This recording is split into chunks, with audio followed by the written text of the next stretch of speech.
Hey everybody, welcome back to the Quest for the Bestest. It's the podcast for Backlot Banter where we review every single Best Picture nominee. We are charging right through. We're almost done. Oh, so close. Today, we are discussing the Yorgos Lanthimos movie Bugonia. It came out last year, starring Emma Stone, Jesse Plemmons, Aidan Delbis. There's many people in this. Excuse you. Hang on. Excuse you. Big one we're missing. Thank you. Is in this Stavros is in this movie.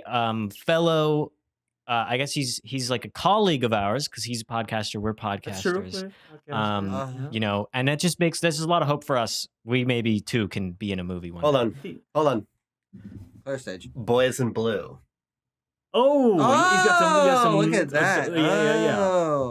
That's three of us, not Timo. The podcasters should try to reclaim the thin blue line sort of political movement. But for Blue Yeti. for Blue Yeti, Microphone Corporation. Yeah. Oh my God. Sponsored, not sponsored. We're going to discuss this movie at length. There's lots to talk about here. I assure you, we're going to have a good time. But first, remind you, because last time we talked about the movie Train Dreams, the Clint Bentley film that is nominated, and we had a fun discussion, although for us it was actually quite a while ago. It got a 7.7, and it is currently at spot number 6 on the list, and so today we'll add Bugonia to that, but I highly recommend you go and view all of the past episodes of this year's Best Picture nominees to yourself educated. Get yourself educated before the ceremony comes around, because we're going to hit them all. And I listen to other podcasts to tell me what to think. So I can just only assume that that's what the audience is doing here. Yes.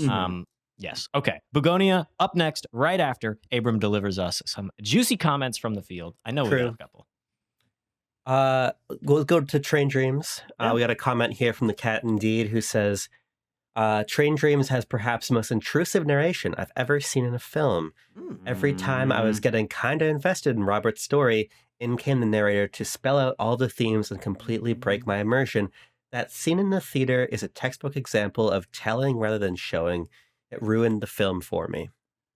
All right, the Cat Indeed. I'll let this slide because it sounds like you're criticizing something similar. It sounds like you're criticizing the writing of the film, and not, of course, American treasure Will Patton, who serves as the narrating voice. That's a great point. I'll let it slide. But no, I can definitely see that. I think that's a fair criticism that I don't share, but I'm also like, what are you talking about? No. Tanner, I'm going to hand it right back to you because what are we talking about? Bugonia, what happens in this crazy-ass movie? Timo, in the film Bugonia, which, hey, fun fact, is adapted from a early 2000s Korean film called Save the Green Planet. We have some characters. We have particularly two characters, cousins named Teddy and Dom, right? Don. Thank you. Who they live, alone in this house. It's in, like a rural location in Georgia. And Teddy in particular is the mastermind behind a scheme/conspiracy theory that Andromedan aliens have infiltrated human civilization and are steering humans in a direction towards annihilation, towards self-destruction. They are anything that is wrong with the world. It is an Andromedan plot to destroy humanity. And who does he single out as a prime example, an Andromedan spy on planet Earth?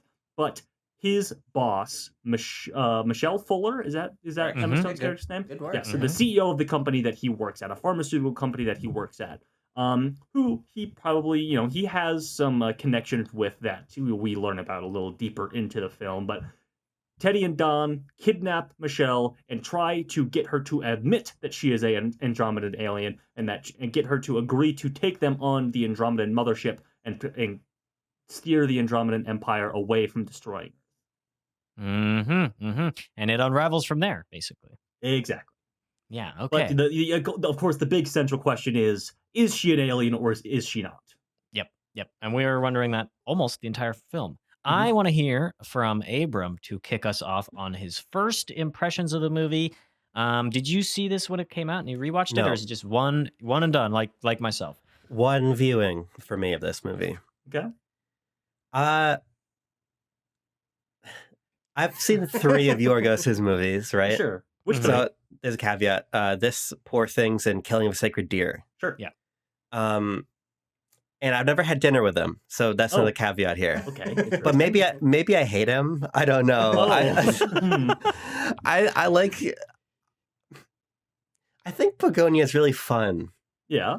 I think it's really fun, but I'm like, I think I'm just like so. I think I'm so befuddled by what he thinks he's doing with the movie that by the ending, which I find to be completely bizarre. Although I get what I like that the answer to the alien question is she might as well be, Sure, and then is, seemingly, but I just find I found myself amazed that this movie was able to sort of hold me for 2 hours, because I don't think that there's 2 hours here. I find it to feel quite thin and obvious, but in an interesting sense, because it's actually so not obvious where the movie concludes. That I find it to be a little bit perplexing, I have to say, although I do also think that Jesse Plemons is quite exceptional in the movie. I can't say that I like it very much, though. Okay. Interesting. Tucker, you're up next. Tanner, you get to go after. Oh, we're setting a little lineup here. Look at that. Official. Whoa. We're doing it official stuff. Yeah, I like this movie quite a bit. I'm surprised that it got nominated for Best Picture, because I don't think it feels as textured as I expect a screenplay for a Best Picture nominee, an Oscar movie, to be. And that's not necessarily a problem for me, because I think it does a lot of what I like about movies. This is ostensibly a character study. It's a battle of the wits for a good chunk of it. It's a lot of sitting in rooms and trying to one up one another and like withhold from being manipulated and things. And I find that sort of raw performance back and forth to be quite compelling. And many of my favorite movies are just people talking in rooms. And also, this movie is about maybe that aliens exist, and actually they do, and that's sick as hell. And I like that a lot. It's two things that I really love about movies: having a fantastical twist, but not necessarily relying on it, and also having believable characters that go at one another. I don't know, and I'm excited to really use a Quest review to dig into the thematic value of this movie, though, because as I was watching it, I was like, Abram, I think I would come on the side of I disagree that the ending is surprising, because I'm like, if it doesn't end there, like, what's the point of making the movie? And so I was like, yeah, that's what's going to happen. Of course, she's an alien, and I mean, I guess I didn't think that everyone on the planet was going to, be stopped in their tracks. But I thought that I'm like, yeah, I know this is going, and it did, and so I wasn't really surprised by anything here. On sort of a Tucker likes a sci-fi world brain, I'm compelled by it, but the movie is not necessarily concerned with its world building in like too strong of a sense. It's present, but it doesn't ever take center stage. And so I don't know. I like it quite a bit, and I think that I'm sure there is thematic value here, but I was more compelled by it on like a just watching it, and this is the kind of things I like out of movies, rather than being like, oh man, this is really expanding and challenging me in terms of like what I think about the structures of society and where our woes come from and things. I was like, I mean, like, I don't know, maybe, but like also, can it just be kind of interesting that like it was aliens the whole time? Like, that's fine by me. I don't know. Tanner, what do you think? I like this film quite a bit as well. I believe I seem to be the only one who had seen it before. It seems. Yes. So this was a rewatch for me. Through a number of different circumstances that I don't have to get into. I woke up at 6 a.m. to watch this movie. So Today? No, several days ago. But this recording has been delayed a couple of times, a couple of days. So I thought I had to wake up at 6 a.m. to watch this movie. And let me tell you, it still worked for me quite a bit. I think a lot of it for me is trading on the strengths of two of the best presences in Hollywood that we have right now, sort of, quote unquote new, even though they've been working for a couple decades at this point. Who's Emma Stone married to? Jesse Plemons. No. I was like, that's Kirsten Dunst. I was like, yeah, I was like, oh shit! I thought they were married the whole time. No, well, Emma Stone is single, as far as I'm aware, which is why people are the rumor mill is spinning that she is romantically A bit of a entwined with Yorgos muse. Lanthimos. Yeah. And Jesse Plemons. And Jesse Jesse Plemons is married to Kirsten He's Dunst. spoken for. Doesn't They are mean they can't. a Hollywood power couple, and nothing can break them up. Anyway, what I'm saying is that I think Plemmons and Stone are quite excellent in this movie. I love both of their performances, and both seem really strong to me, especially on a rewatch. And then, of course, you have some like newcomers, some new faces in here. They're also putting in some great work. Obviously, this is a film debut for podcaster and comedian Stavros Halkias, but Aidan Delbis is also really compelling, obviously. And it has the acid wash, the acidic sort of sensibility that Yorgos films have taken on in recent year, or I guess have always had. But it is filtered through the vector of a Hollywood screenwriter, Will Tracy, attempting, tackling the material here, rather than some of it's very strange delineation. Tucker, you said that you're surprised that this got a Best Picture nomination, and it really seems to have come down to if Yorgos Lanthimos directs a movie that is written by, I forget what the writer's name is, but like his Greek buddy that he's written several movies with. Your Killing of the Sacred Deers, if to go back to one of Abrams' favorites, he won't get a Best Picture nomination. But if he writes it with like a Will Tracy, like with Bugonia, or a Tony McNamara, like with Poor Things, he will get a Best Picture nomination. So I think it's just a matter of how Yorgos is intermingled with a screenwriter here. And for me, this is really entertaining sci-fi stuff that still has that acidic Lanthimos touch to it. Mm-hmm, mm-hmm. The way I think about this movie is that it's a fun romp. It is dealing with some interesting themes, and I think the surface level themes are cool to look at, and about indoctrination and echo chambers and where you get your news and media and information, and yet I'm left with the feeling that the like you say, Tanner, the Lanthimos acid wash, or acrid take on Yeah. the situation actually dissolves all the way through the damn movie and leaves it Oh, with okay. not a lot. And I think the ending is, I think the ending's stupid. I don't enjoy it all that much.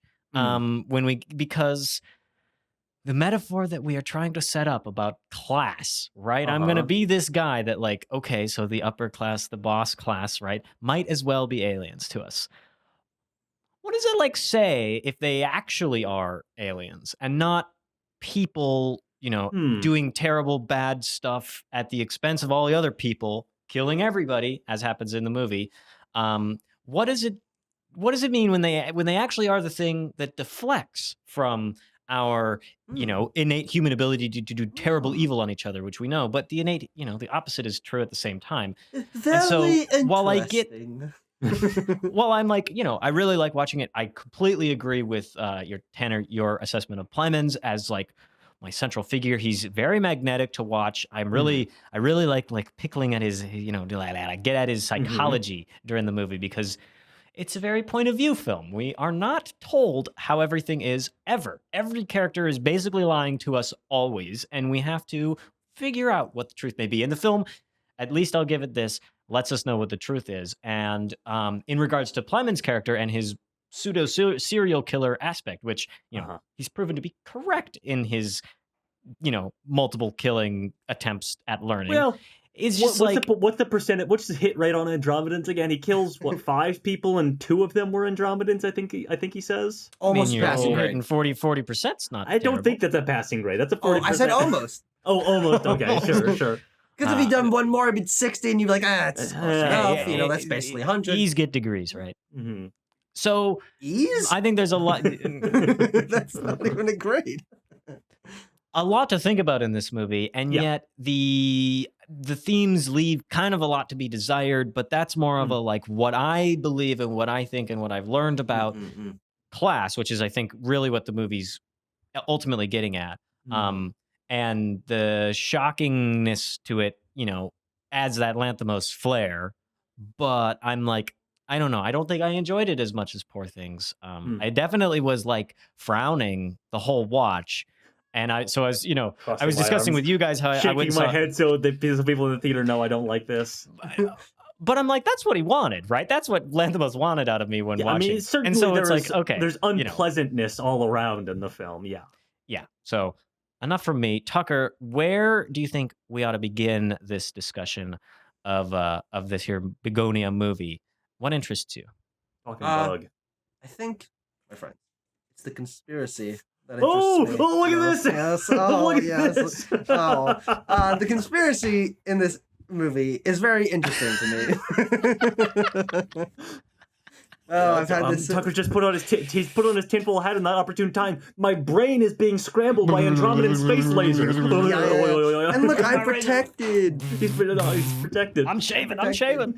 Tucker, I just want to. Sorry, one more quick aside about the tinfoil hat. I appreciate the design. It's a great bit, but it also does resemble a little bit like you're doing some some Tin Man cosplay here. Sure, yeah. Hershey's Kiss is actually, I think, a much better that's poem. good. Yeah. I don't think it's going to protect you much, given that the headphones are underneath it. They're conducting the alien signals straight to your frontal lobe. That's a good point. Yeah. AKA the alien signals to your frontal lobe. Yeah, exactly.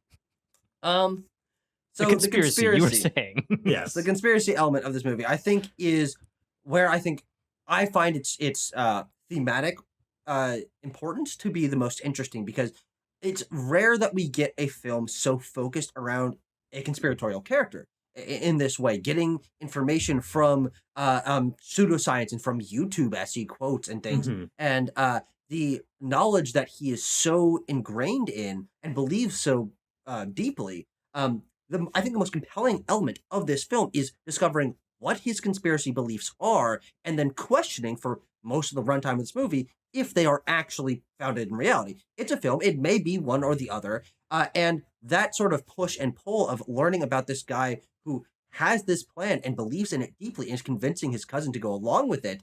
But you have no idea what it is or if it is true. And so that conspiracy element of the movie, I think, is strong. And also, again, because it's something I see so touched on so infrequently, at least to this level in films, it's where I felt the movie was at its most interesting thematically, of that there are people that get caught in echo chambers and information rabbit holes and will put up barriers in any argument or any conversation and block out any information that is otherwise. Now, of course, thematically, then the movie question becomes, as you were mentioning, okay, he actually was right in this. What does that matter?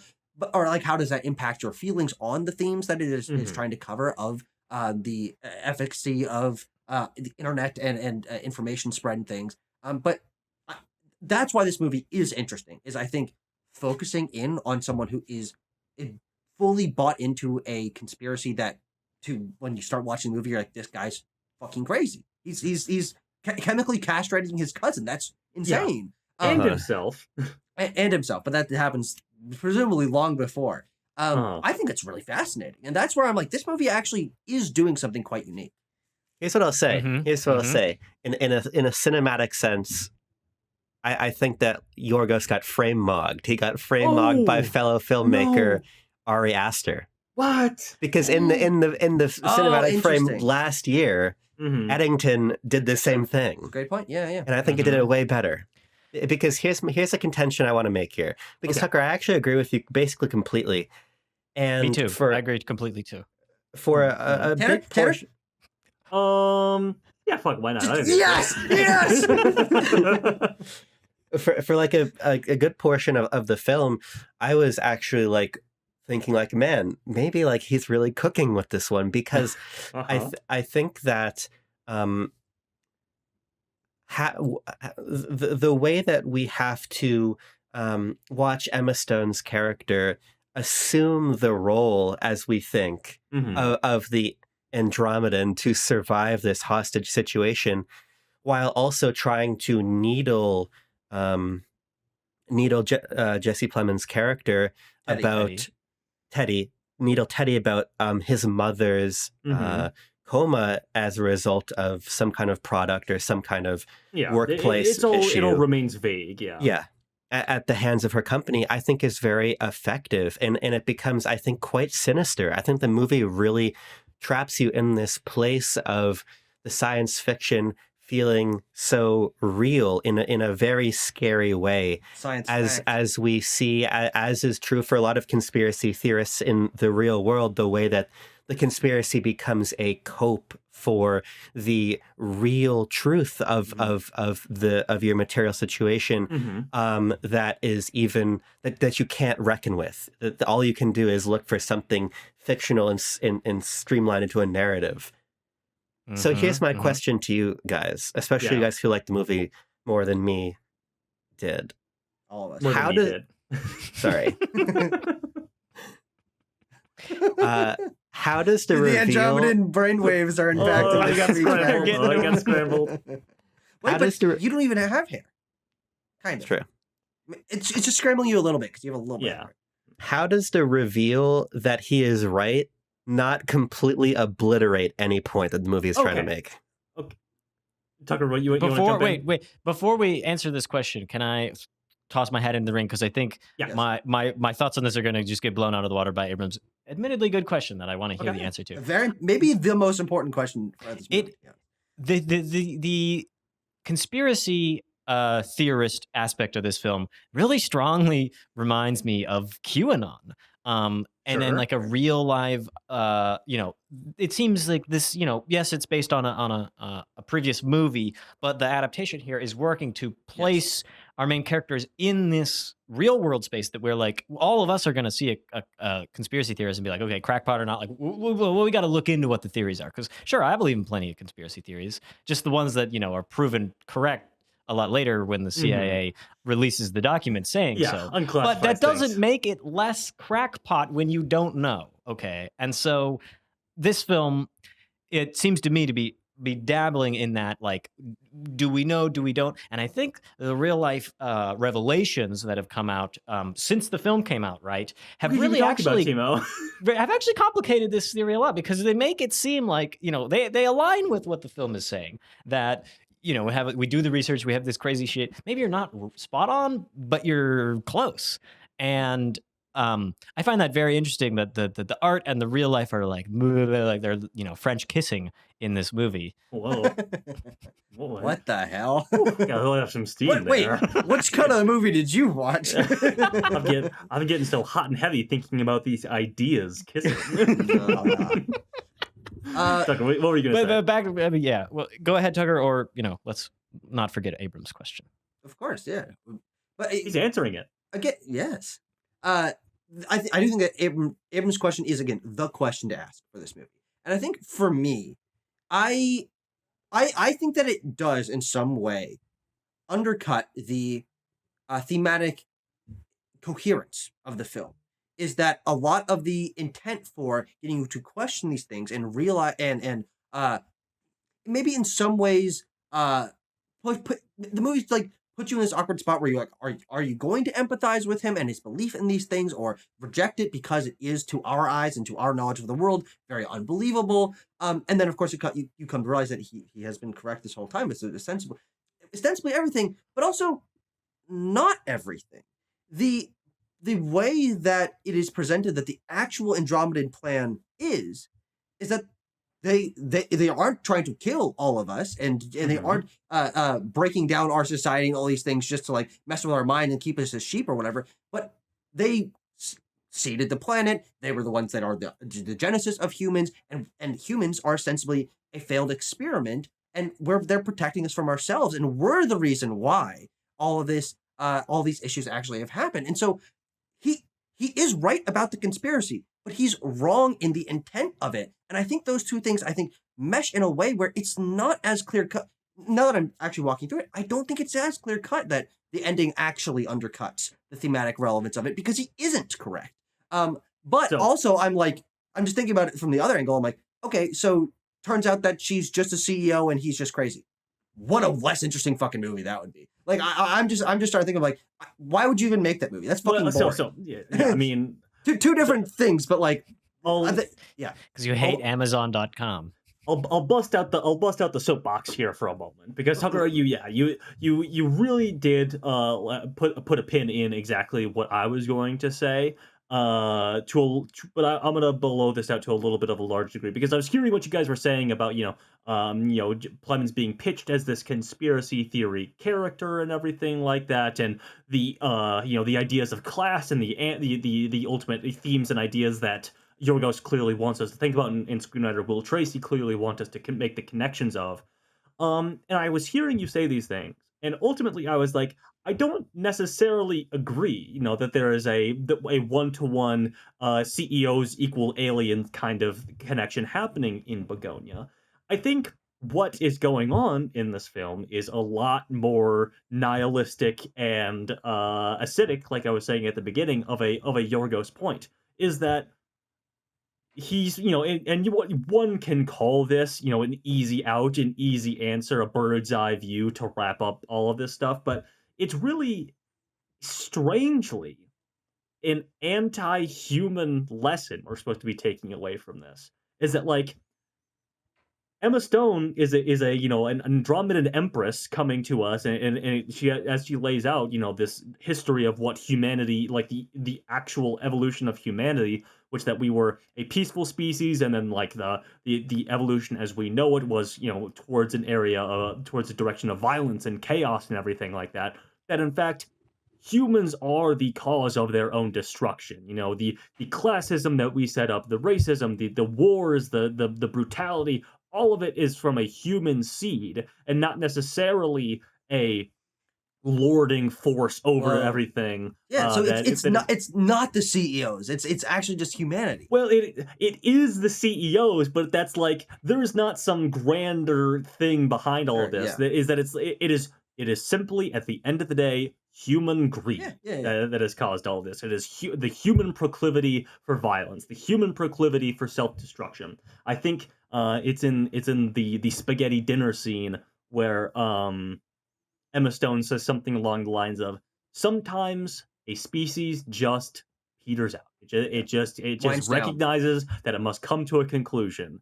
And that is a really dark and nihilistic idea to plant in the movie, that like perhaps there is no way out of the tailspin of humanity and us destroying the planet or whatever. Perhaps this was just fated to happen by our nature. It's not a sentiment I agree with, but it's not exactly a sentiment that like is often affirmed by the end of a film. Yeah, and the idea of this being about saving the green planet, you know what you have to do to save the green planet? Get rid of all the fucking people. Yeah, and that's what they do at the end. I hear what you're saying, and I think that's that's it. That's what the ending is trying to indicate. Yeah. I guess my argument then would be, if we're approaching the movie with that being the ultimate point of it, I would disagree that 85% of the movie is about that, or that 85% of the movie is instead then a red herring, which I think is not very convincing writing. Because even if there's this thematic idea, I think part of what is so strange about the ending is that the ending really, in my view, feels entirely unmoored from the film that comes before it. Because I would actually disagree with something Tucker had said sort of offhand before about the idea that this movie would be boring if it had been just about a mentally ill person and a CEO, because what the film is trying to do, to Tucker's point about it being this sort of showdown of wits, is it's these two characters that are interlinked in a very particular struggle that has related them together, which is the way that this company had a profit-driven decision that cost human life, and then there was an incorrect level of compensation for that. This is about people. This is about how two people are relating about this specific issue. I don't have any idea how that can then be about all of humanity being completely failing. I think that what we're doing is taking a very specific narrative and turning it into a very non-specific point. That even if the point is cogent in some ways, it is entirely contingent on an ending that undermines the fact that I think the film is operating in a very real world mode of storytelling for 85% of the runtime. The parts where Michelle is playing as if she's not the alien. I think that the parts where, like you say, at the spaghetti dinner scene where she realizes the connection, the deeper connection of the history that Michelle has with this family that Teddy's a part of, that is, that Teddy has the mother in the coma caused by the pharmaceuticals. I like you say it was vague. I think it was Tucker who said it was, it's kind of vague what they do. The movie actually is kind of specific about what it is. I disagree, because it's like opioids, withdrawals, neonicotinoids, which we must imagine are some great new hyper cigarette kind of thing. That hyper cigarette, holy shit! Like Cigarette too. That makes me think about like that Teddy's character becomes more complicated in that, yes, this is what he says. This is his rhetoric to do this deed of kidnapping, slightly torturing, although his morals are like, he is, classic dehumanizing, classic, like, we got to make this thing less than us. It's not a person. He's right about that. But there's still, he did a little torturing to get there. But that it is that interpersonal struggle, and it's about what the company has done to Teddy in the past that he clearly wants revenge for.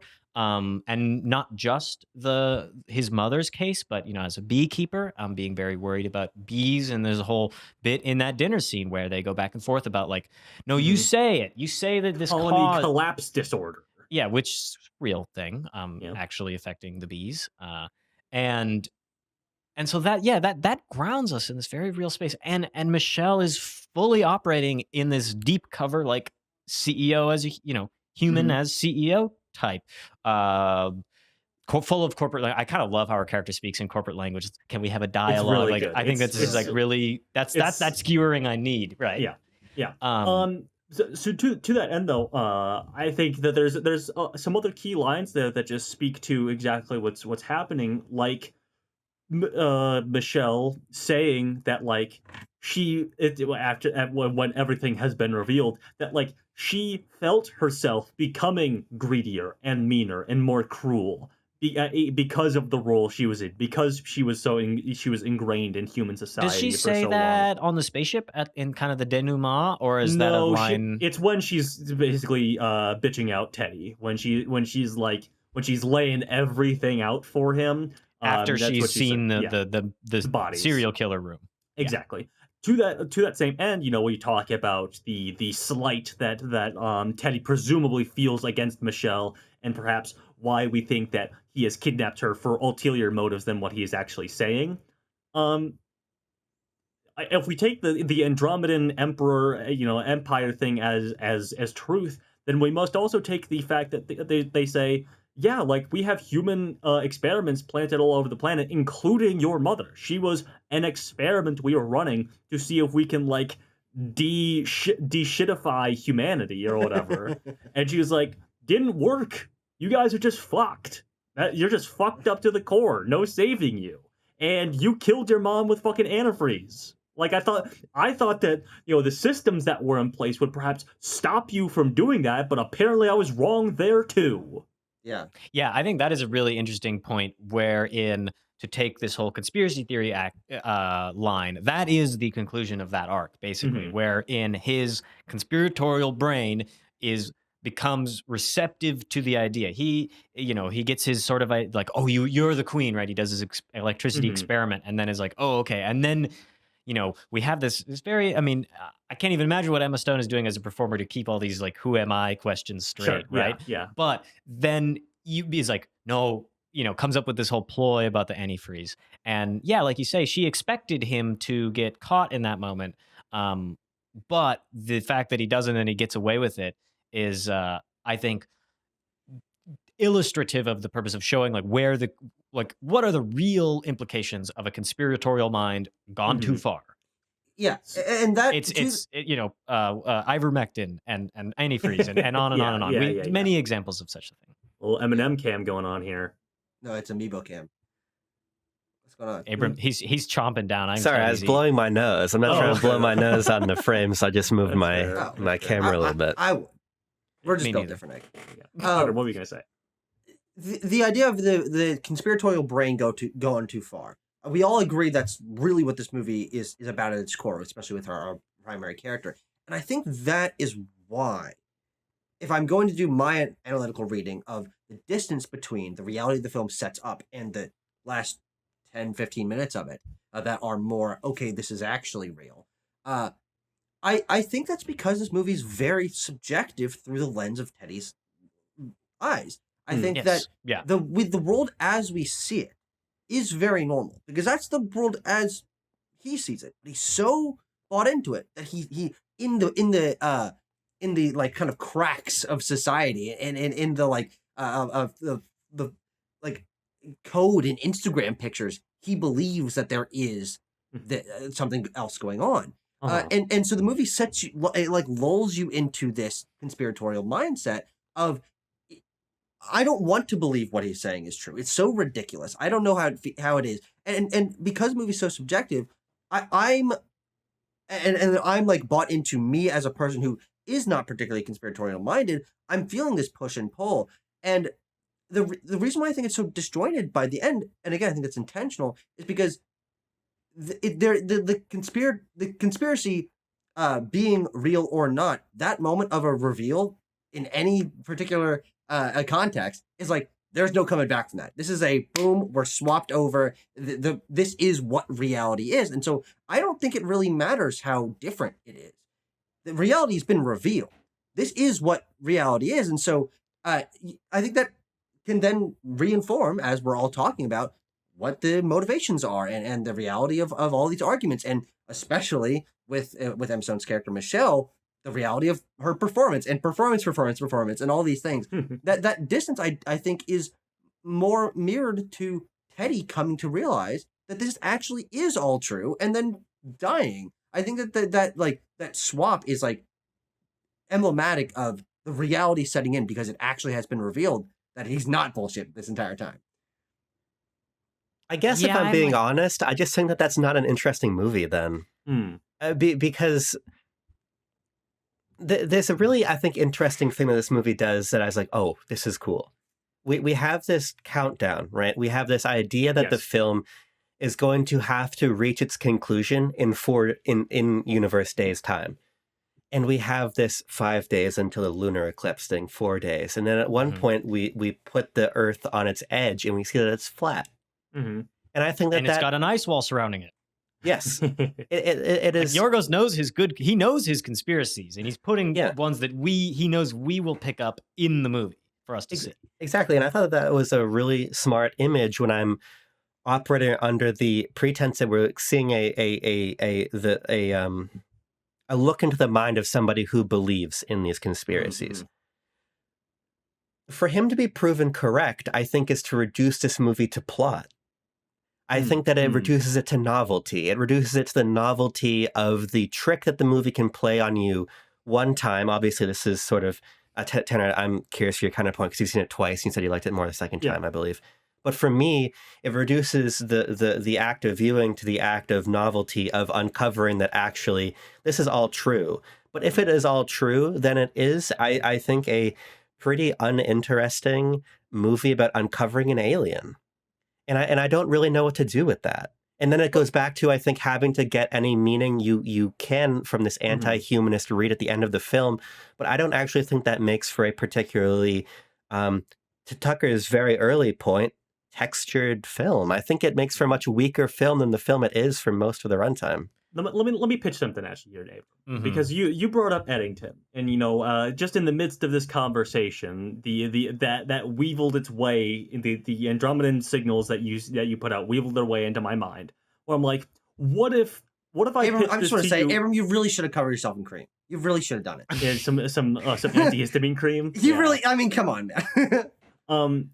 And you may have made this connection in your mind already, and that's where you're coming at it from. But if I pitch this as the Eddington ending, where that film is very much Ari Aster saying, okay, let's say that all of this stuff was true.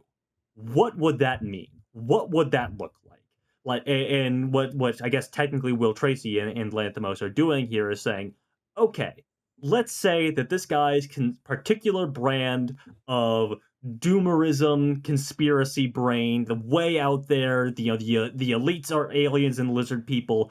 What is the logical endpoint of that? Like, if that is true, truly, yeah. what does that? What's the last square on that game board? And it's like, The I lizard guess people it wiping means, us out. yeah, I guess it means you die, everyone dies, and nothing matters. I see, but I think there's a key difference between how Eddington does this and how Okay, this movie does it. And I'll that's fair. keep this brief because I'm not trying to make this a referendum on Eddington, which I'm not even sure all of us have Sure, seen. sure. Yeah. But Eddington is tracking the arc of Joaquin Phoenix's radicalization very specifically from the beginning to the end. But the difference is that even when he believes that there's a real like Antifa Black Ops militants coming to kill him, Correct. what that is like externalizing a lot of right-wing anxieties and beliefs, but still situating them in the context of a world where the end message, I think in part, is that people like us have to live with people who think that shit is actually happening. Yeah. And that coexistence and the odious nature of what these people believe and the difference in how they see reality from how the rest of us see reality at the same time, I think is very different and has a very different and more relevant and more specific bit of commentary on the world we're living in, opposed to this radicalized person who begins radicalized, ends by being vindicated, and then the world ends 10 minutes after that.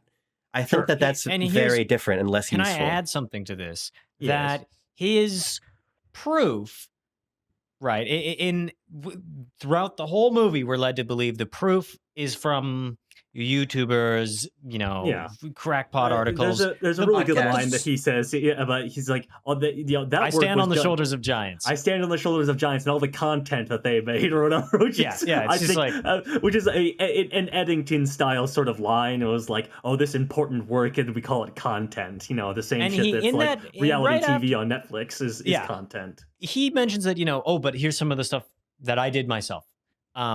And we don't learn what that is until much later. But what he does learn, what we learned that he found out before the movie begins, is empirical proof.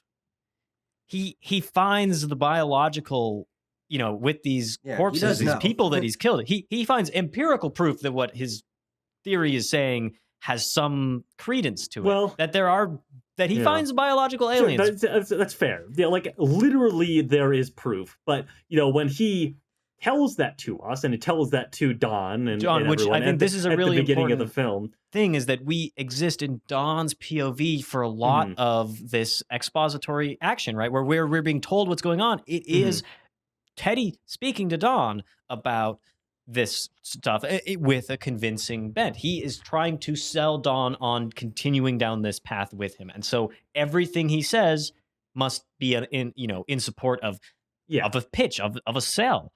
And yet in his head it's different, right? Because he doesn't need to be like, well, the ship and the renderings and he even lies about the being done on the laptop. He's got Blender or whatever on the PC in the secret room. And so the fact that that's a small one. I don't even know if that really counts. I mean, maybe it doesn't matter. But then he finds, with the electrocution, that is either him explaining it away to Don to just get him to calm down and to be like, hey, us torturing, that's okay. We can continue. Okay. It's okay. Don't freak out about the torture. We got to do it.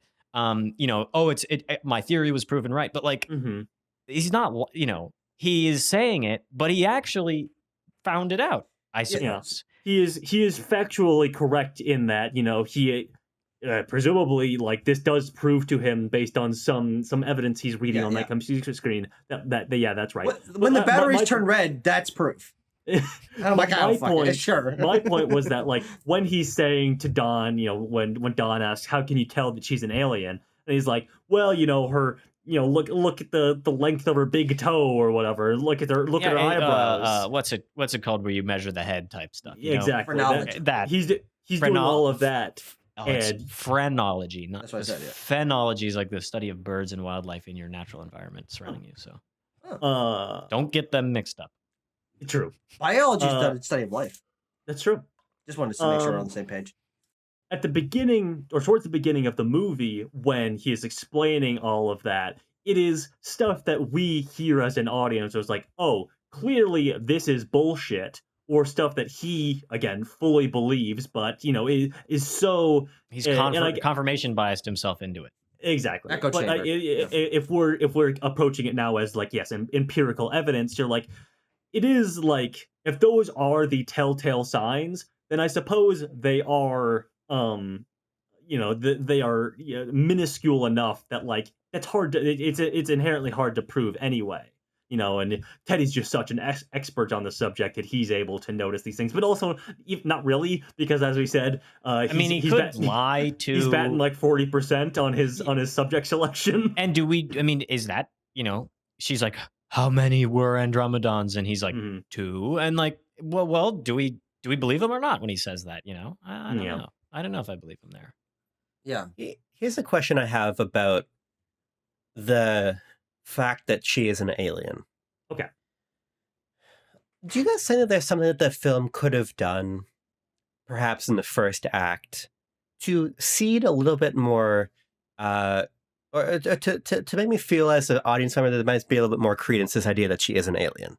Because I think part of the challenge that this screenplay has, and I think for me, I just don't think it quite succeeds in this challenge, is making me believe anything other than the fact that she's not an alien.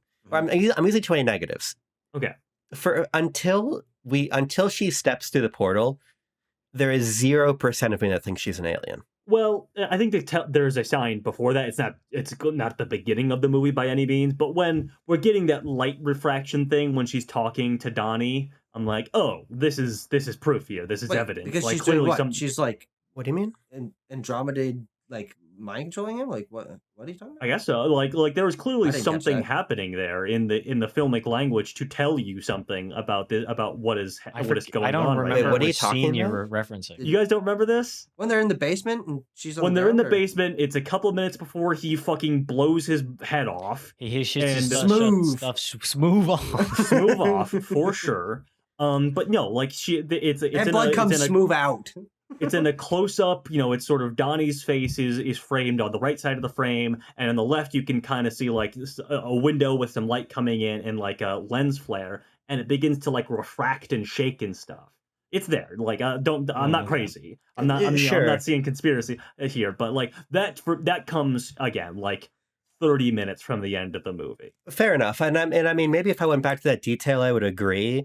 But I just think it would, and I'm not trying to discount that it's in there or that it's unique. But for me, it's like when we get to that point in the film, and we're in this tense scene, I'm thinking, okay, he's holding a gun. Somebody's about to get shot, and I'm thinking that what I believe are two humans conversing with each other. Mm-hmm. I think that to me, it is just so.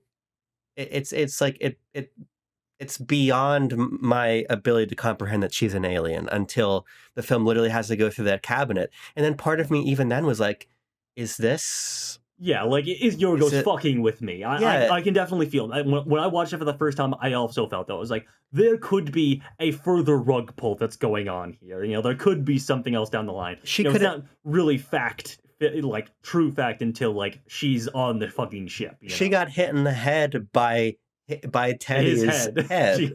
She could be knocked out. She could be dreaming. One of the all-time headbutts in film. Yes. And so I guess my thing is like, I think if the film had seeded somehow earlier in the narrative that she is indeed an alien, I think that this arc works better, because we have, I think, this very interestingly edited sequence at the beginning of the film, cutting between their lifestyle, Teddy and Donnie's lifestyle, and then her lifestyle, where she has this very, like, this is too niche of a reference, but like Brian Johnson anti-aging fucking... It is unfortunately not a niche enough reference, sir. Like routine, but I'm like, okay, yeah, I understand this point that the film is making here, that like she's, in retrospect, like, yeah, okay, ostensibly she's an alien, like the way she's living is so peculiar. Mm-hmm. But I'm like, this is how people in the real world live. Mm-hmm. So it's how Abram lives. He lives like that every day.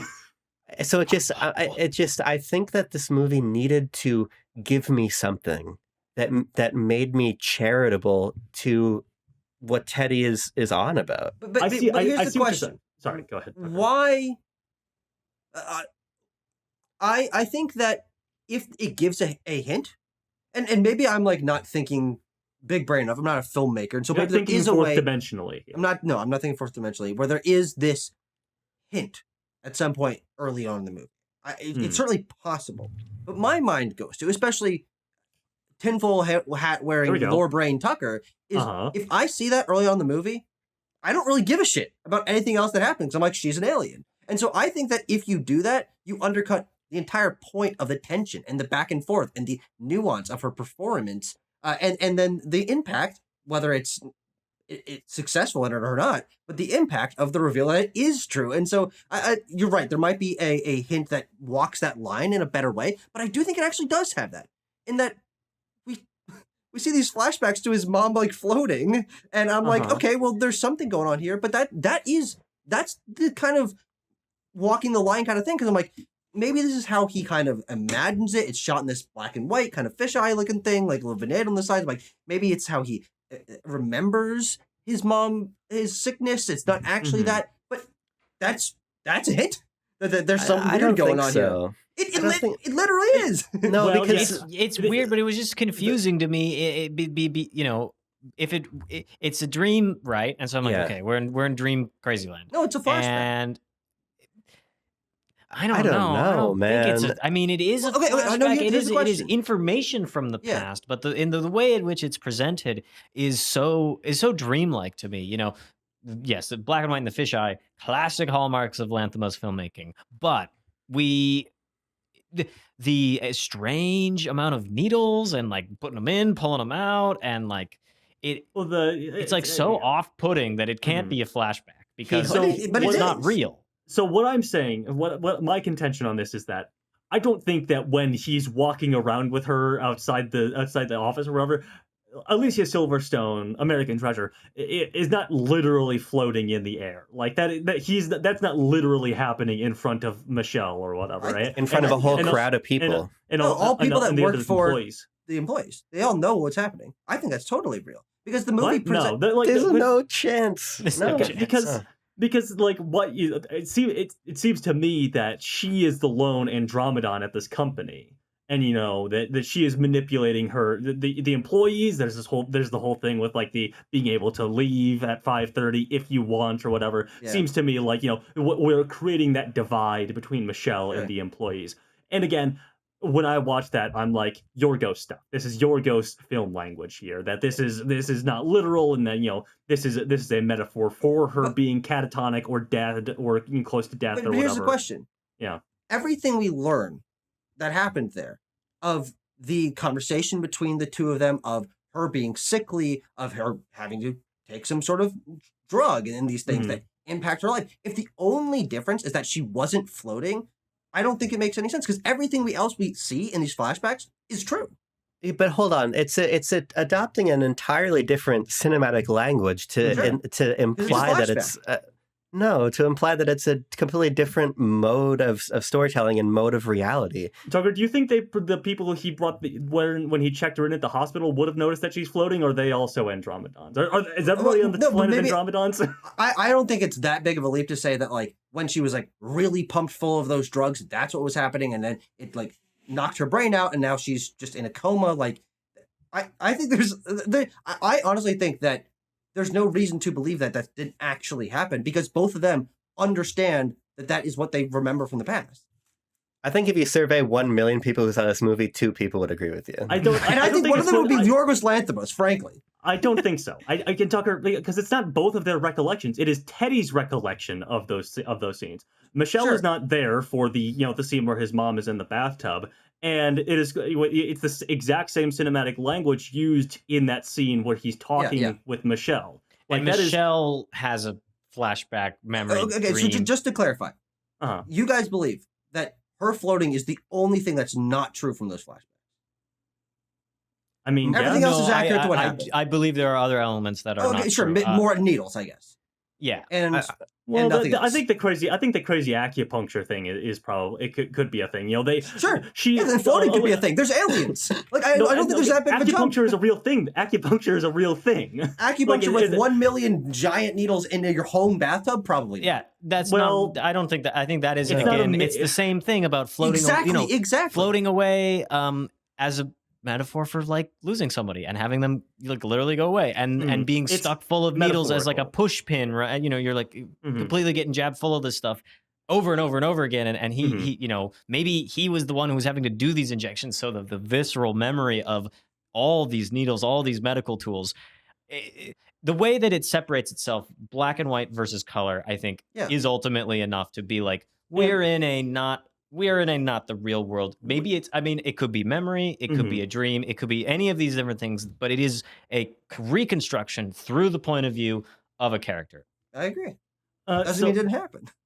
The aliens are a bigger leap just as big a leap. At this point in the movie, though, Tucker, the aliens are not real. We can move off this point. It is still a question in the audience's mind if she is an alien or not. I agree. Yeah. I don't. And that's why it's a hint.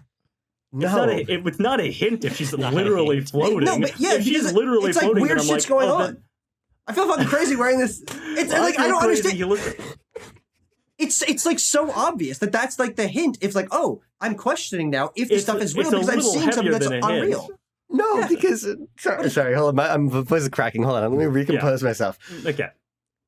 You got to understand where I'm watching this movie from. I'm just going to speak for myself, right? Sure. I'm watching this movie under the assumption that there are no aliens, and this is a movie about a crazy serial killer who has been radicalized by the current media landscape. Yeah. Even if that's, and as you're watching through that film, when we go to those black and white moments, I'm under the impression this is a deeply mentally ill person.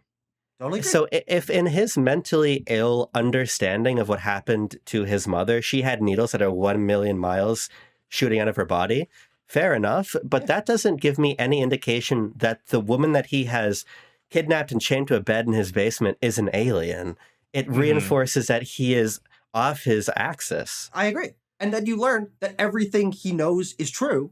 And you're like, okay, you're bright. I don't understand how learning that it's all real doesn't rewire the fact that what you thought before isn't necessarily true. Because the floating is unimpeachable proof. Everything that we've been talking about is Teddy explaining things that are true, but things that are to hitting the normal person's ear, you're like, well, clearly this is misconstruing on your part. The literal floating of a person in the air is a little bit like, hey, why wouldn't Teddy, who is a guy who is obsessed with, proving this or whatever, like take pictures of that or something? Or why doesn't he say that to Michelle, that like, hey, my mom was floating in the air, or to Don, for example, like your aunt was floating in the air. Obviously, this is all true. It's also, to me, it just goes back to the language of the filmmaking. He's consistent with it. He's consistent. It's black and white or it's color. If what you were, I would think you would have a lot more latitude to make this point if those scenes unfolded in color with the same stylistic moves, but it was just a younger. Or if the ending of the movie played in black and white, it would support what you're saying. Sure, but the end of the movie plays in color, which is code for the world as cameras can capture it, the world as eyes see it in real time, not as eyes see it in memory. We all know you can make shit up in your brain. So all of this aside. Yeah. The point is, if there were something that more directly hinted that she was an alien from the very beginning, I do truly believe that would undercut the entire point of the back and forth of the film. And the reason why I am perfectly content in believing that what happened in those flashbacks is in-universe accurate, I can explore that later, not in this video, if you guys want me to. No, let's get Stunlocked for another 10 minutes. No, I don't want to. But is... Well, you fucking stunlocked me. Sorry. But I have no idea where I was going with that. Let me ask a follow-up question on that for you guys to answer. Okay. Because and this, I think, I don't want to say that I got a kill shot here. Oh. So I won't. But you said the words. To me, it feels like this is not a very cogent screenplay if a clearer signposting of the ending dissolves everything that leads up to the ending. that to me seems like a pretty weak screenplay. If you have a better understanding of how the film is going to end, the film is not interesting then. But Tanner's seen it the second time, and he still thought it was interesting.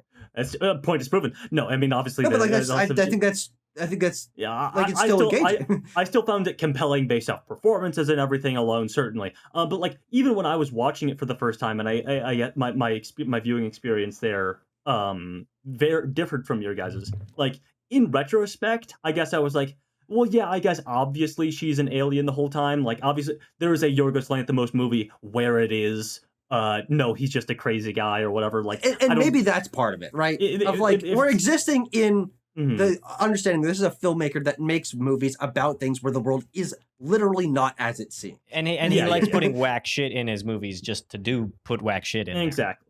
You know, there's, you know, that's kind of his bread and butter. And, you know, like, because does Killing of a Sacred Deer go in like a fantasy direction? Like, what's the thing with his kids in that movie? That they're like, there's like the he's like possessed by a demon, or like he's possessed by a person that he had killed in surgery or something. I just remember them all wearing like sacks on their heads and like spinning the bottle to shoot him with it. There's something with his family that, like, you know, they're in comas and they won't wake up until he does something. And I totally go ahead, Timo. Abrams' point about the cogency of this movie is something that was one of the original ideas of my like take on the whole film as a whole. Right after I got done watching it, I was trying to like work through my thoughts. I mean, I really didn't actually know what I thought about it, but eventually, after a couple of minutes thinking, I'm like, you know, I actually don't think it was cogent enough for me as a whole. That the all over the place nature, the stuff that we're having fun discussion or getting tripped up on, depending on, you know, whose side you take or whatever. That the stringing of all the different elements, and then they don't quite fit. You know, it's like shoelaces are a little too short and you can't tie your knot.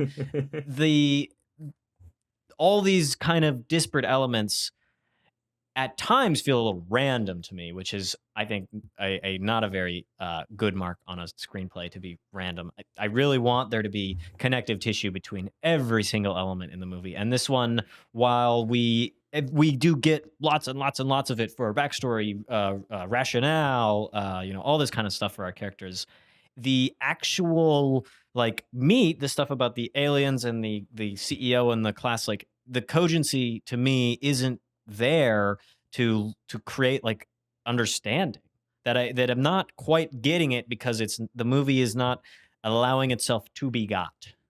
What aren't you getting? Like we're getting all, you know, confused on if she's an alien, if not she's an alien, and how does that, you know, change the movie if, you know, the entire time we know she's an alien, or the entire time, like, let's say, you know, she's not. Like it becomes very confusing to me. And so which one do you believe? Well, I believe that she is an alien, and the movie shows us. So I don't know. I don't think it's a like a disintegrating, to use Abrams' word, flaw for the screenplay to be hinged on the dramatic tension of, like, is she an alien or isn't she? I think that makes for great dramatic tension. I don't want a signpost at the beginning, and any screenwriter is going to say, yeah, don't put a signpost at the beginning. The engine of the movie is the dynamic between Plemmons and Stone, and both of them playing their parts so convincingly. So here's what I would say, and maybe I'm just like, maybe I don't have a big enough imagination. To me, the tension in the movie is that she's obviously not an alien, and this guy who has her life in his hands truly believes that she is. Yeah, sure. I agree with you. And I think that this is why I, again, push back on the idea of the ending, like, being so disjointed that it ruins it, or whatever you said earlier. But or like the idea of it being less interesting because she is okay. Great. I agree with you. That's what I thought for the vast majority of the movie. I had the seed in the back of my head, as I mentioned. Okay, it's a Yorgos movie. Something's probably weird here, but I was like, you know, she's bleeding and screaming and crying and sad and all these things. I'm like, he's probably just a fucked up guy. But so then I think back to the logical continuation of these things. If the reality is, as it's presented for most of the movie, he's crazy, she's not an alien. I can tell you how that movie ends. he dies or gets arrested and she's fine. And obviously that's what happens.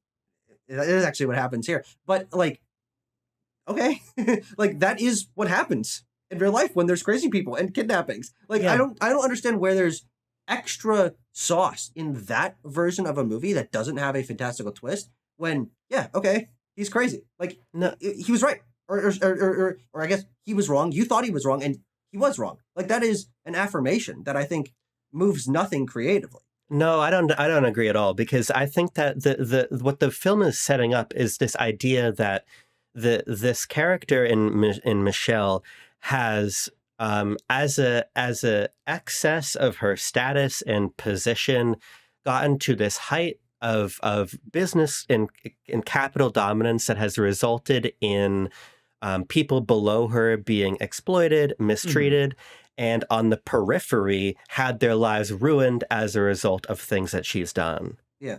And I think that from my point of view, the way that movie concludes is that this guy blows himself up with an improvised explosive device in her office. And then this character has to live saddled with the guilt of the result in excess of what being a CEO is.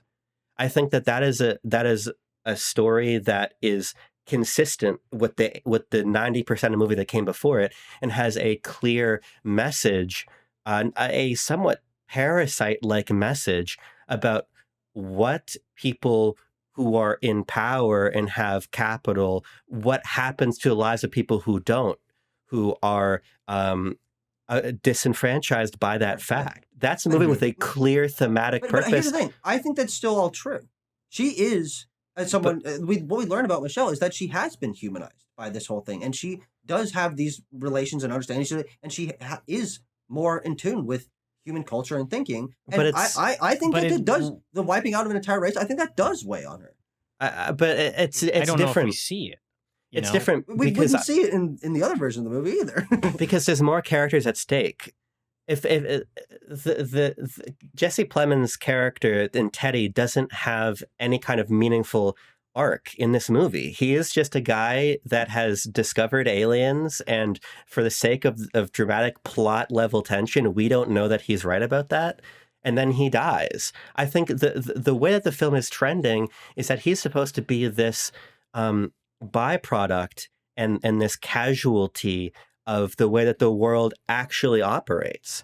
But what this film is indicating is that But he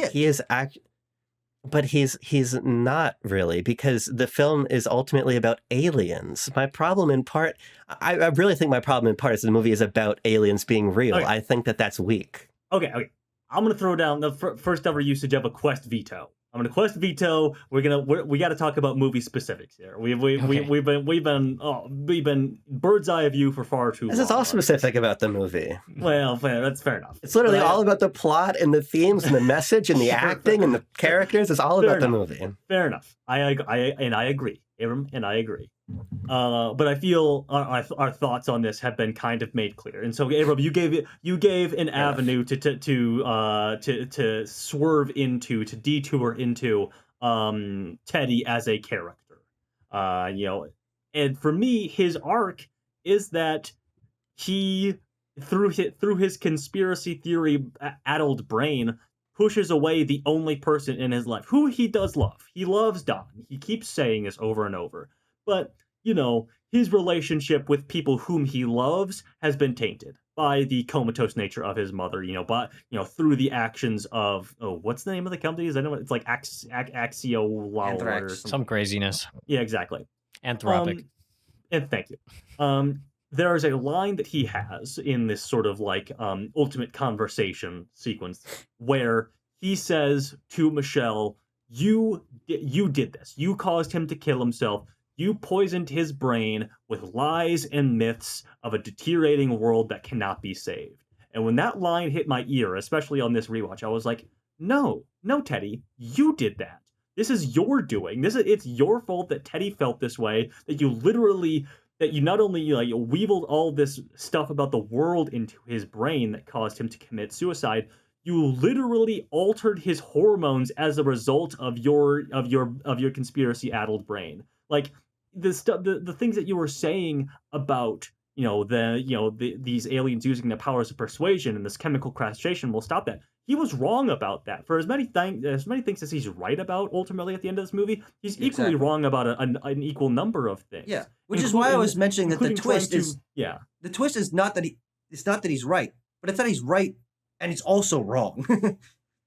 Yeah, and so that's it for me. Is that the tragedy of Teddy is, of course, that he's this guy who many awful, tragic things have befallen. His mother is comatose. We haven't even talked about the fact that he was, sexually assaulted by his babysitter Stavros Halkias when he was younger, and that he is, basically the guardian, the sole person in Donnie's life that is looking over him, and he can't connect with him truly through any way other than just blasting him with alien conspiracy information. Like, that's the only thing Teddy and Donnie ever talk about. Donnie always wants to talk about, remember how things were, remember when we were kids, yada, yada, yada. Like, those are the only good memories he has, and Teddy's not allowing him, not giving him the opportunity to have any more.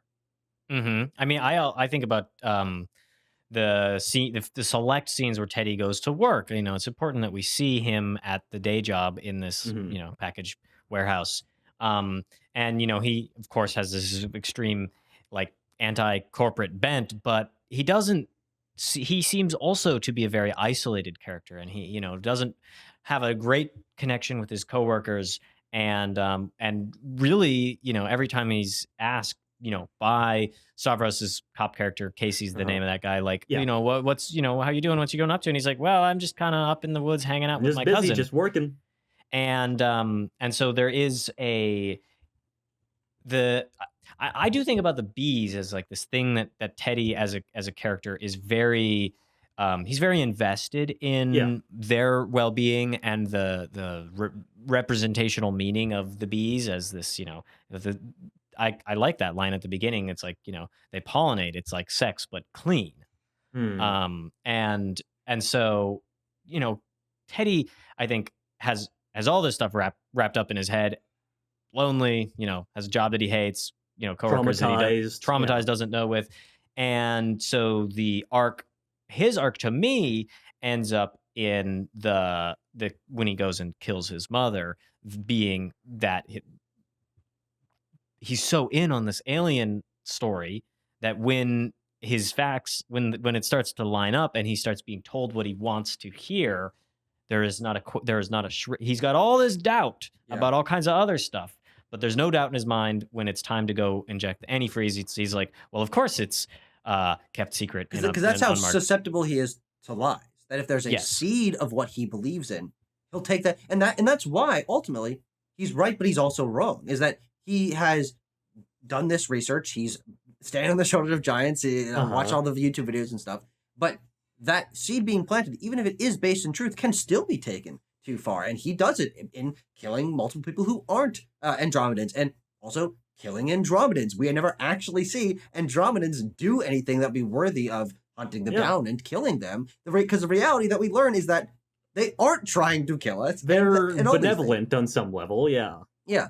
And I think that complexity there is why I agree that he doesn't have an arc, but I think that is maybe in the way that a cartoonish bad guy can be a compelling character still, in that someone's so warped by a certain perspective, there isn't space in their brain or in his life, because it ends basically the moment he really finds out everything's true, for there to be a denouement, for there to be this sort of coming down of like, I don't know, he goes to jail and does time, or I don't really know what I would want for him on the other side, because the complexity is that he has this the moment when he comes back and he's so angry at Michelle for lying to him, and it's like she was trying to get out, like she was pushed to her limit to where she needs to create this lie. He's the one that enacted it, and so that his arc is realizing that not everything he's told, if it's based in this, is true. And that moment when he's there and he's like, his face is red and he's freaking out, it's like that is his character arc, is realizing that he's not right. Like, it's not, He can't immediately go with his gut on everything, which is what he's been doing this entire time, telling Donnie, don't talk to her, don't do this, shut up, shut up, shut up. He's been building up these walls to maintain his beliefs. And when they're confirmed, but also denied, that I think is a powerful moment for this character. What do you guys make of, well, do you have something jumping right off that, Tanner? Yeah. The thing that I kept wanting to say, and I didn't get really a chance to verbalize it, is this the false leading, I guess you could call it, or wrong footing that you get at the beginning of the film that intentionally, I feel, sets up where Tracy and Lanthimos want you to begin the film at, is this poor rural guys versus wealthy accomplished woman thing. There is a real incel vibe to the first 10-15 minutes of these conspiracies being explained, the kidnapping plot, all of this stuff. I'd say there's a real incel vibe to the 2 hours and 5 minutes of this movie. Yeah, I think it gets diffused as things become clearer, as Teddy is able to They're vol cells, mind you. That's they are actually a good vol point. cells, excuse me. My bad. Sorry. Yes. We apologize to all the incels and vol cells watching this video. There's a lot. Of which there are. Yeah. And I'm sure they're yelling at us all over the place. And on this recording. Yeah, cool. No. Okay. I think a lot of that gets diffused as Teddy gets to explain more of what his beliefs are. I think there's a pretty funny monologue he has about going through the whole digestive tract, as he puts it. He got red pilled, and then he got he black pilled, and he was a communist, and he was alt-right, then he was alt-white, alt-white, he was all this stuff. He's on the other end of that, as he says. He has finally worked through all of it and has found some sort of peace, some nirvana amongst all the chaos of the conspiracies that he worked through, and to find the truth. But at the beginning of it, you get a real vibe, especially from some of these lines that Plemmons reads out. He's like, "You see how they fucked your confidence, Donnie," and all this stuff. I wrote a couple of these down just to remind myself. Hang on. They seem to be inselling or vol-selling Timo to the point of chemical castration, which just seems downstream of all these women hating, men going their own way, sort of insane internet pipelines of we don't need this, and that this woman is going to try and woo you or to seduce you to take away your power, kind of thing.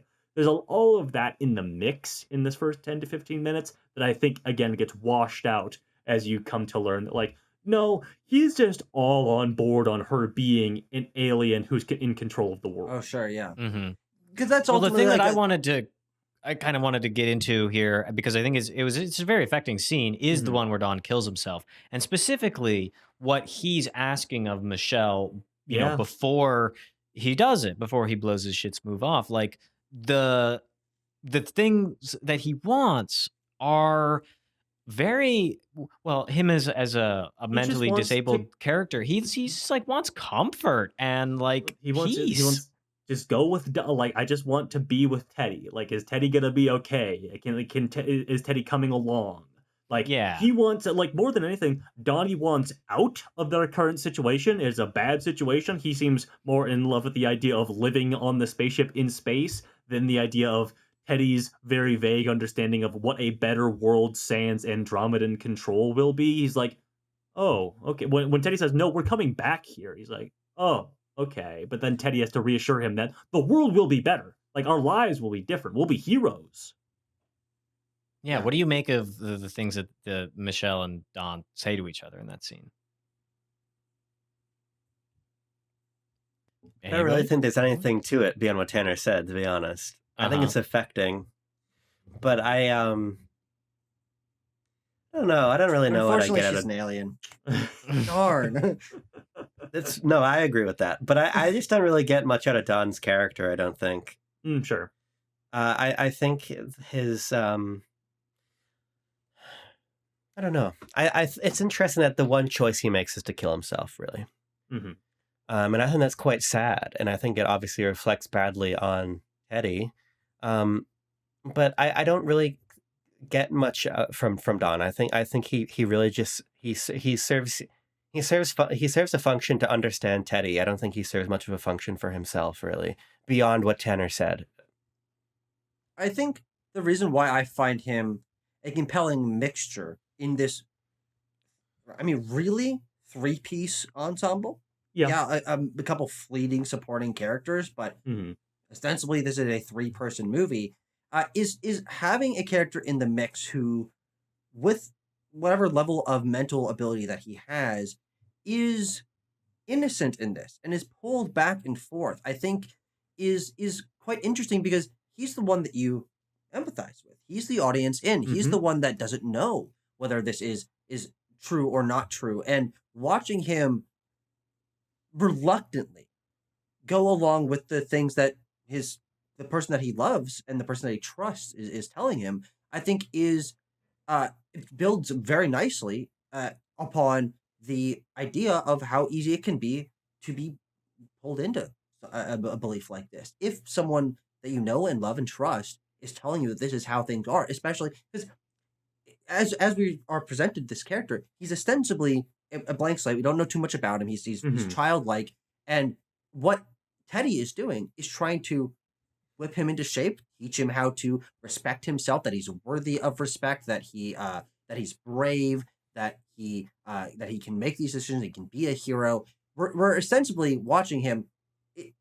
It's a pros and cons game in that situation where he's trying to help his cousin that he cares for be a stronger person and be more confident in these things, but and in the only way he knows how. Yeah, exactly. Yes. And so watching someone who is impressionable be impressed upon and watching his struggle with that, because of course this is only over the course of 5 days, right? This is not a long enough time for him to be truly bought into all of this stuff.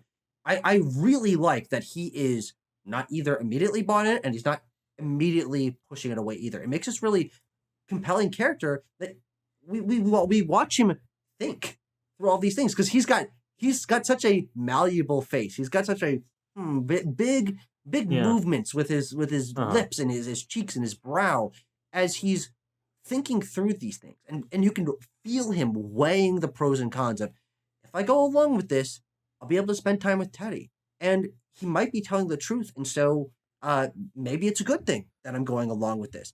But also, man, this is really outside of my comfort zone, and man, we're really maybe hurting. Wrong. This feels wrong. His empathy is there, but then his empathy with his cousin is there, and these things are battling inside of him, and I love that you can see that in this character. I see. To me, he's not the casualty of the reveal of the movie, though, because this is not the first person that at least Teddy has tortured. Has Donnie been there for those other torturings? Presumably not. No, Presumably not. Think so.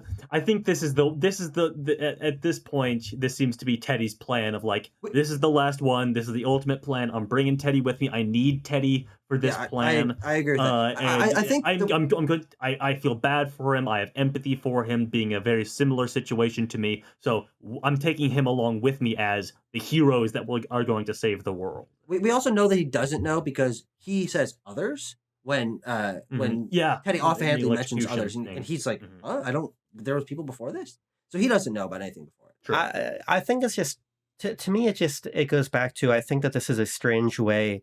I think the amount of work the film is doing to make you unprepared for the reveal, I think, is damaging, just because the status quo at the beginning of the film is that they live together at this place and they are working beekeeping and they're training for something. I don't watch that thinking, oh, he's just come to town. My understanding is that they just live here together. And so it seems just ambiguous to me at best if he just might not be his first one. And that might not be massively relevant, but I think it changes the sort of the moral framing of his concern. I agree with you, but the movie does reveal that he doesn't know and he has not been there for the other ones, and so then I don't think it does. He literally questions and he's surprised that he learns that he doesn't know in the script. He at least doesn't know that Teddy has electrocutingly tortured other people, which I think you can extrapolate that out. I don't think it's a leap to think that and he also has to teach him all the basics of what the Andromedan stuff is. He's not been present for any of this before. Yeah. What I think Donnie's character is really it's crystallizing what he's all about for me, and it's actually crystallizing what the real hate to go back wide, but I'm gonna for a brief moment. You're fine. Post-truth nature of this movie. This movie is fully living in this post-truth ecosystem that we four are so lucky to be able to experience in There real you go. life. And Donnie is I just the felt one like who someone was just missing. we get to see, and we're not told this one particular element of him that he doesn't know what to believe, which is the most important element of why you would even, as a societal mastermind, embark on a post-truth society is you destroy the ability of people to understand their world, because who knows what's right? Yeah, aliens are controlling it. No, they're not. It's Liz. Like when the back and forth, different, like radically different worlds that Michelle is representing and talking to Dawn and like trying, in this very like saying what they want to hear kind of sense, but looks like a person, smells like a person, according to Dawn, probably is a person in his head. He uses person pronouns for Michelle, whereas Teddy is always calling her it. Yeah, right.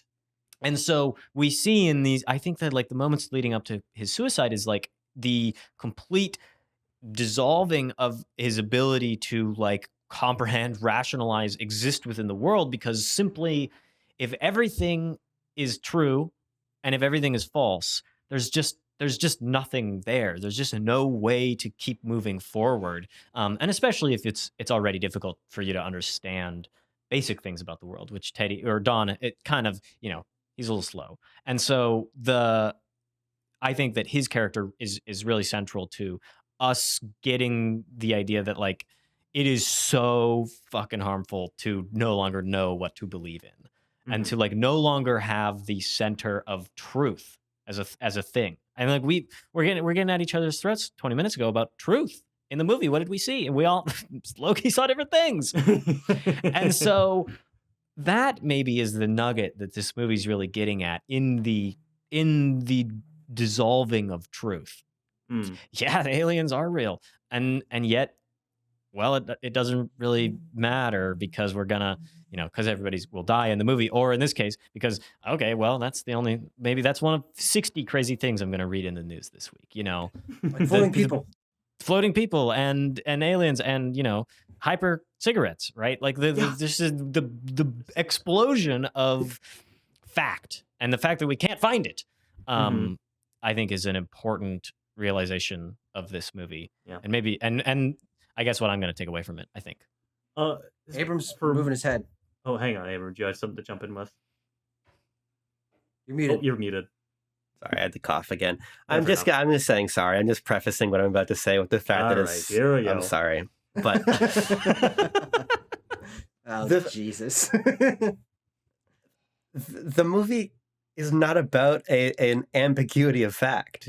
It's very specific about the world, and it never presents a meaningfully alternate view. I understand what you guys are saying about Teddy being both right and wrong, but he's not both right and wrong to a massive degree. He's ultimately right, but also he's also ultimately wrong about the motivation. Yeah, fair, and that's very important.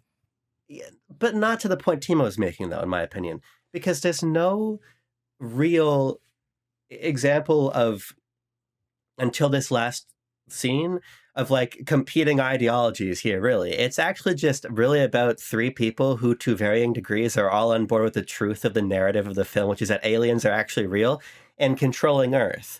What we're wrong about is, I guess, why they're controlling it, but they're not controlling Earth, though. Or sorry, presiding over it is what I want to say. I get on a certain level they have the control to wipe out all human life. Yeah. So that's an ultimate control, I would say. and so monopoly on violence. They're not pulling levers by any means, though. They're popping. The film doesn't ultimately end with people like yelling at each other, "Are the aliens real? Are the aliens fake?" And then the aliens kill us. Nobody knows fuck all about aliens. No one's thinking anything about aliens. They're just these guys that know that aliens are real. They are disenfranchised in their belief of why the aliens are real, and then the aliens kill everybody. I don't think that this film is that concerned with the post-truth world. It's concerned with the logistics of what the aliens think of people. But It is here's the difference. extremely nihilistic. That's Yeah. that's my contention about this movie. That's my whole thing. So I disagree with Timo and I disagree with Abram. I think Okay. I think this movie does present truth. I think Abram is correct about that. I think where I side more with Timo in that being not necessarily, or like maybe a pro of this movie, is that it presents the truth. But the truth existing is true about everything. If the facts of reality are out there somewhere, it is how easy it is for you to believe them based on your history, the people around you, how you were educated, and all these things. That makes all conversation, and all morals and all differences a thing. And then so that's why it's so interesting to watch these characters come to their different realizations of the truth. Is yes, it exists, but how easy is for them? How easy is it for them to accept that truth? And how does that impact the way of how they believe things before? Yeah. We come to learn that that Teddy is telling Don the truth with all these things, or much closer to the truth than everyone else is. But that's not easy for Don to come to grips with. And so it being true, and it being true that there are aliens, I don't think degrades the impact of it, because that doesn't mean it's not still difficult to reckon with, and that's a very human thing to realize that the world isn't the way that you think it is. So, Tucker, you brought up conversation, and like how that happens, say, in the world. A topic that's near and dear to your heart. What, talking? Yeah, conversation and where people are coming from, et cetera, stuff like that. That sounds like a dig, but I know it's not. It's not a dig. It's just the truth. When you present something that you're interested in. I'm sorry. It did. I didn't mean it to sound that way. I know it's not. Okay, but it just reminded me of a line that Teddy has in this film, where he's undercutting the whole notion of this being a thing that needs to be discussed. He's it's him being disenfranchised with Michelle's corpo speak, where he's like, I've read that timepiece about the echo chambers and having a dialogue and what we talk about when we talk about this and when we talk about that, and we talk. I'm so fucking tired of talking, is something that he says, I believe. And he is, the thing we have to understand about Teddy is that he is living in the post-everything world. He is in the fucking end game of it all. And he got there for the wrong reasons. He got there on the wrong pretenses. He got there thinking that humanity was the victim of this situation, when in fact they have and always been their own aggressor. Sure. Yeah. Which is why I also kind of think the ending has a beauty to it, I would say. I'd say there's something meaningful to me that if we all have to go out, I'd rather it be all at the same time and in an instant. There's no Mark Zuckerbergs in their bunkers or whatever who get to live out a few months on skeleton grabbing onto the chain link fence as the nuke hits LA. Exactly. Little Terminator 2 Judgment Day reference. Thank you, Timo. Yes. I'm wise to the AI nonsense. Exactly. But yeah, I think for as nihilistic as it is, you're this is a hashtag fair and balanced way to take out all of humanity on the Andromedans part. Yeah. It's if Thanos decided to snap everyone. I can also feel us wrapping up a little bit, so I'll just say that we didn't get to talk as much about Emma Stone specifically and her performance. We did an analysis of Teddy in all of that, of course, born out of Plemmons' performance. Or alternatively, just the scenes that for me make this film so watchable and entertaining, and the reason why I liked it the first time and I still enjoyed it a lot on a rewatch is just Plemmons and Stone fucking rocking the house every time that they're talking to one another. It is so it is just barbs back and forth. It is like a verbal fencing match. The ways that his straightforward doggedness on the subject is always deflected by her trying to convince him of something or make him self-conscious or make him have a dialogue about something. Like it is two, is two equal forces always pushing against each other as characters, as dialogue, and as performers. Yeah. I mean, I agree. I mean, it makes it really entertaining to watch. For like during when we get in the basement, you're like, oh boy, I can't wait to see what happens next. Like, Or like the dinner scene is electric. The way that they're trying to keep a lid on things when they both know like this is going to blow up very shortly. But they're both like, let's see if I can get a kill shot in. If I can get the last laugh before one or the other leaps across the table and tries to stab me or whatever.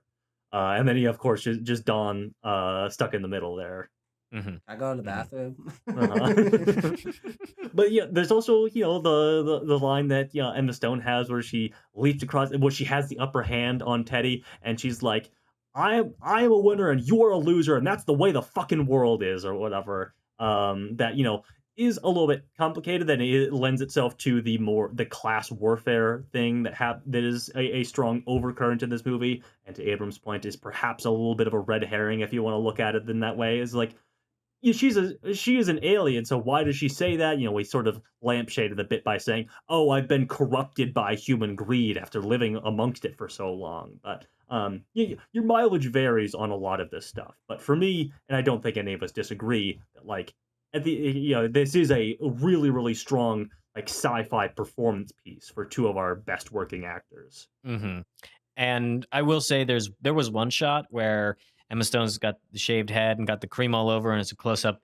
She does kind of look like a gray. She looks like one of the gray men aliens. I mean, she got the big head and like her eyeballs that look really True. large. Yeah, and I was she's just always like, got big eyes. Yeah. I was like, I know that this isn't in that part of the movie. I was in the mindset of like, no way she's an alien. But then I'm like, she kind of looks. God. She kind of has. I figured it out. I figured it out. I know how we could have pleased Abram in making us more convinced she's an alien.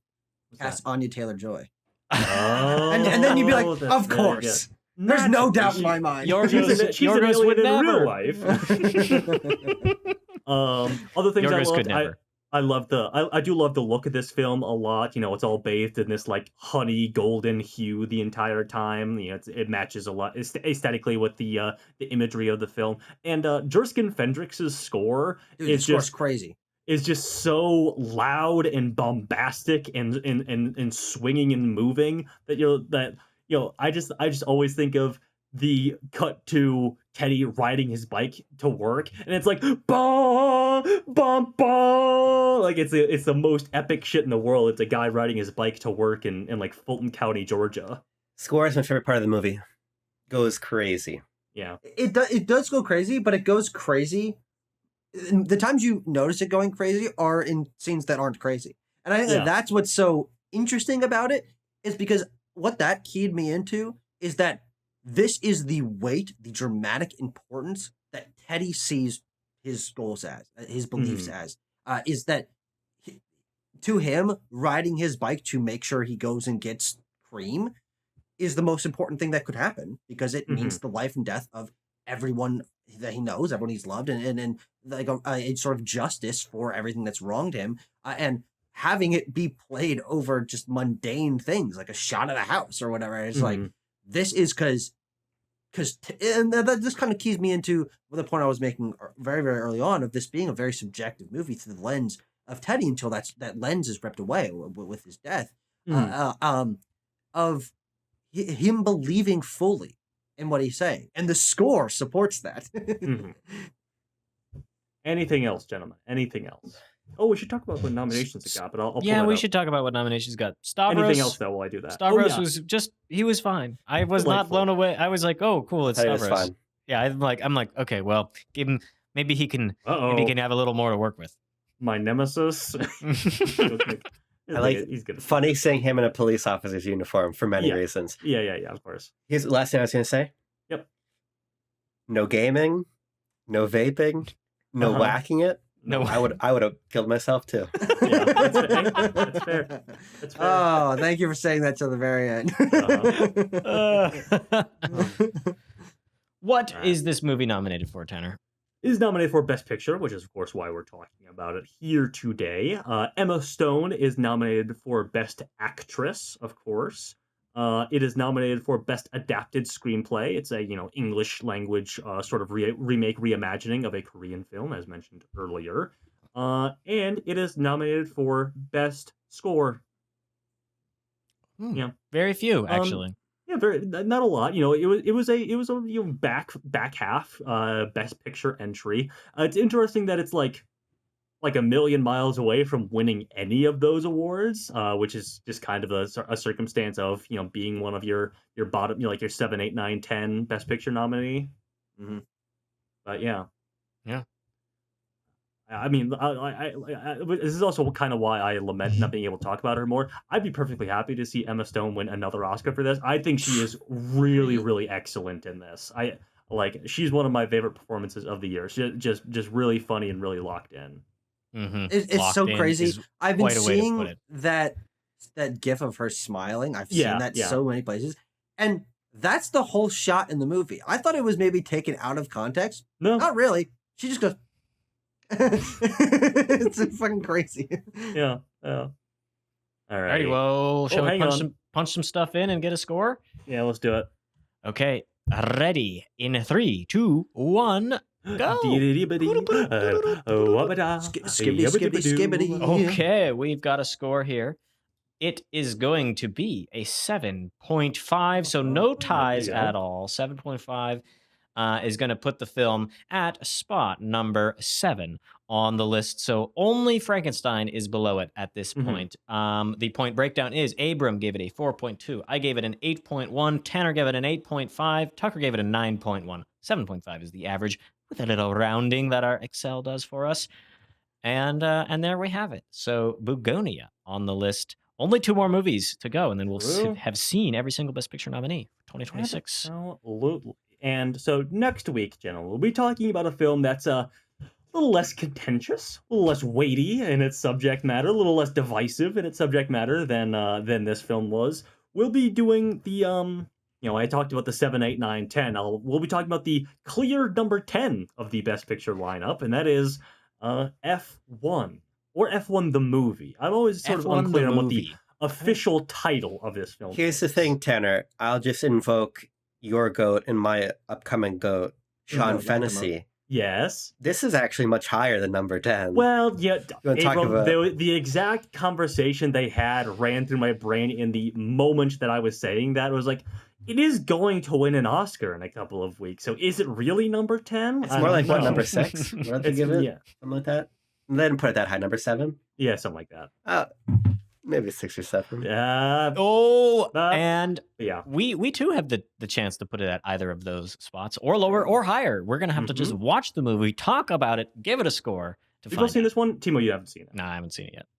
I've my seen it dad twice. has seen it though. My dad went and saw it, and every dad in America has seen F1. Are you fucking kidding me? He's like, yeah. He's like, well, I didn't care about the plot, but I like the speed racing. Every dad in the world has seen F1. This is a global sport that we're talking. It's actually a galactic movie. Whoa! All right, the Andromedans are loving this one. Every Andromedan father. Can we just back to Bugonia? Okay. The fits, the Andromedan fit. You like the big wobbly sweater? I like the big knit sweater.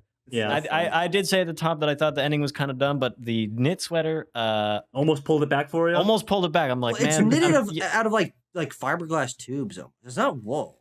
Yeah, it's like what if I made a sweater, but I think asbestos? it's space wool. I think it's from Space Sheep. Yeah, space sheep, or yes. I was thinking a space whale, but like, how a space whale gonna make space wool? That's not biology. Why not? Why not? Who knows? Things in space, as we know. Okay. That's gonna do it from us. Anyone want to say any other crazy ass things before we sign off? Anti-disestablishmentarianism. Okay, there you have it. That's gonna do it for me. Write your thoughts on Bugonia down in the comments if you made it this far, and stick around back a lot to Banter for more Oscars content. We'll be back F1 next week. Stay cool, keep warm. Peace.